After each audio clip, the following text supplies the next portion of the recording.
Have you ever played a dating sim before? What am I saying? Of course you have. Everyone's played Colonel Sanders' Dating Simulator. This is not that. This is Dating Simulator at home. Now let's get to the point. The rapport system is all about making this green bar go up. It can only go up no matter what you do, and different NPCs will require more work for them to be impressed than others. You can play music and express emotes to raise the green bar. You have a limit of 5 songs and 5 emotes before the game says no.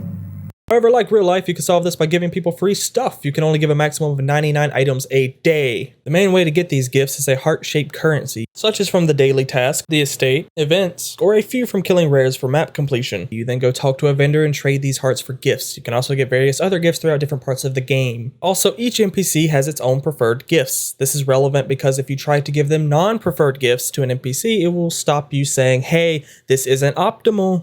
At certain green bar levels, the game will give you some rewards. The lower level, it's mostly just silver. However, at higher levels, you can get cards, emotes, runes, stat potions, and affinity stat potions. In addition to these rewards, you also unlock affinity quests that generally tell you more about the character, but just stop! Sometimes NPCs get sick of you and tell you in order to do these quests you must be hotter to continue to fake being impressed by you playing the same song for the 99th time in a row. So Mr. Green Bar can't go to the next level until you meet their standards. To meet their standards, you have to go grab affinity stat potions, which you can get from other NPCs, reputation rewards from the daily quests, completion percents, or collectibles. There's a guide in the description. There is a way to skip this though. If they haven't brought it up to you yet, or in other words, if the quest hasn't appeared, you can get an absolute dump trunk of items to throw it at them all at the same time to make them forget and suddenly trust you. In order for this to work, you actually need a dump truck of items, enough to get all the way to trusted. Otherwise, you'll just go up and then they'll do that thing that people do when they interrupt you because they remembered something they wanted to tell you in their excitement. If the quest has already appeared, too bad. You aren't hot enough. You gotta go get these magical attraction potions. So for the most part, this won't be useful, and instead you'll be running around talking to NPCs and gifting them items they prefer and building up your rapport stats. But it can be useful in niche situations. You can see all NPCs from the rapport menu. Some NPCs you will eventually want to get trusted with because they have some variation of collectibles that you want to unlock to get your skill potions are Beatrice, Sasha, and Captain Cavery. Cavery?